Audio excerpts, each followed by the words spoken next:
Hi అందరికీ నమస్కారం. పోసాని కృష్ణమురళి గారు అరెస్ట్ అయిన తర్వాత సోషల్ మీడియా అంతా కూడా ఎక్కడ చూసినా పెద్దగా ఆయనకు సానుభూతి ఎక్కడ కనపడలే. పెద్దగా కాదు, అసలు సానుభూతి కనపడట్లా. బాగా అయింది, మంచి పని అయింది అని చెప్తున్నారు. ఎవరో హార్డ్ కోర్ వైసీపీ వాళ్ళు తప్ప జనరల్ పబ్లిక్ అంతా కూడా పోసాని కృష్ణమురళికి బాగా అయింది అంటున్నారు. అంటే సమాజంలో వీళ్ళ స్థాయి ఎక్కడికి పడిపోయింది అనేది మనం ఆలోచించాలి. సమాజంలో ఎలాంటి పరిస్థితికి వీళ్ళు చేరుకున్నారు, ప్రజల్లో హర్షాతిరేకాలు ఎందుకు వ్యక్తమవుతున్నాయనేది ఒక్కసారి ఆత్మ పరిశీలన చేసుకోవాలి.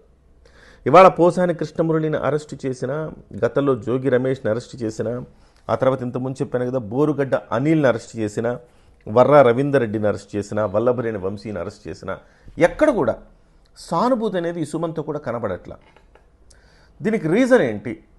రీజన్ వాళ్ళు ప్రజల్లో వాళ్ళ వ్యక్తిత్వం ఆ రకంగా పాడైపోయింది.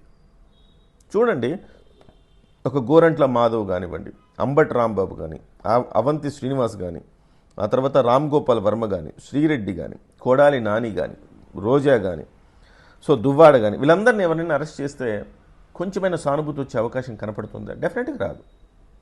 బాగా అయింది అంటున్నారు అంతా.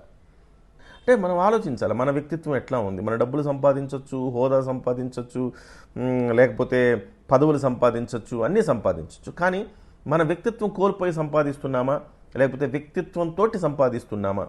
ఎలా ఉండాలంటే, ఇంత కష్టపడుతున్నాడరా, ఇంత మంచోడరా, ఆయనకి పదవి రావాలరా, ఆయన గెలవాలరా, ఇలా మాట్లాడుకోవాలి. ఇప్పుడు ఉదాహరణ పవన్ కళ్యాణ్ గారి గురించి అదే మాట్లాడుకుంటున్నారు జనం.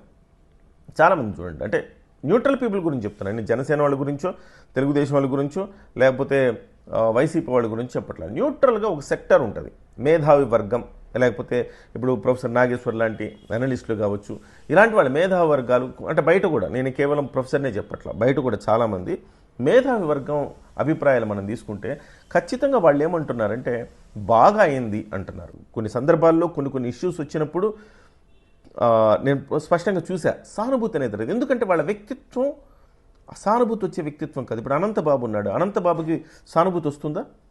చంపి దళితుడిని డోర్ డెలివరీ చేశాడు.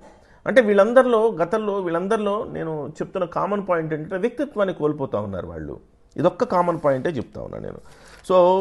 ఇప్పుడు కూడా ఈ క్రమంలో రాబోయే రోజుల్లో చంద్రబాబు నాయుడు గారు కానీ, పవన్ కళ్యాణ్ గారు కానీ కొంతమంది మీద చర్యలు తీసుకోవడానికి ఆలోచించక్కర్లా.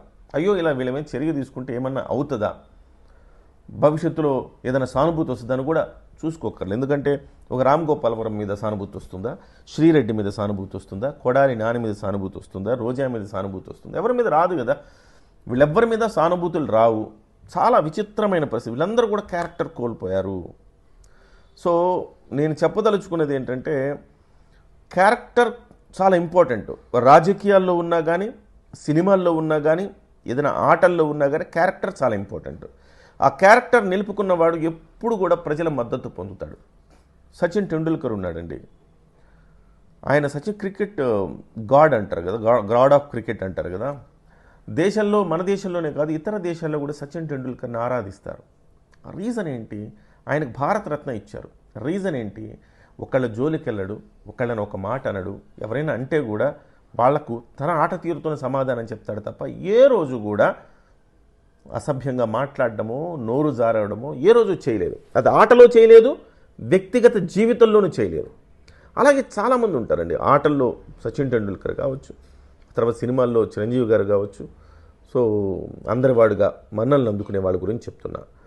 వీళ్ళందరూ కూడా వ్యక్తిత్వంతో వాళ్ళు ముందుకెళ్ళారు. పవన్ కళ్యాణ్ గారు కావచ్చు. పవన్ కళ్యాణ్ గారి గురించి ఏమనుకుంటారు సమాజం అంటే, ఈయన గెలవాలరా బాబు, చాలా కష్టపడుతున్న మంచి నాయకుడు, నిజాయితీపరుడు, గెలవాలి.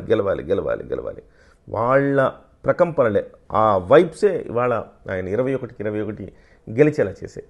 కాబట్టి వ్యక్తిత్వాన్ని ఏనాడు కోల్పోవద్దు అనటానికి ఉదాహరణలు.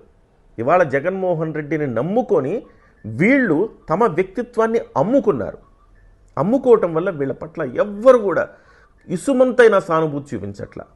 కాబట్టి ఇప్పుడు కూడా వైసీపీలో ఉన్న నాయకులైనా కానీ, రాజకీయాల్లో ఏ పార్టీలో ఉన్నా కానీ నాయకులు తమ వ్యక్తిత్వాన్ని కాపాడుకోవాల్సిన అవసరాన్ని గమనించండి. సమాజం చీత్కరిస్తుంది. లేకపోతే తాత్కాలికంగా డబ్బులు రావచ్చు, పదవులు రావచ్చు, హోదాలు రావచ్చు, కానీ శాశ్వతం మాత్రం కాదు. ఈ అంశాన్ని గుర్తుపెట్టుకుంటే డెఫినెట్గా రాజకీయాల్లో ఎక్కడున్నా కానీ ఆలస్యం అవ్వచ్చేమో విజయం, డెఫినెట్గా వచ్చే విజయం చాలా అమృతం లాంటి విజయం.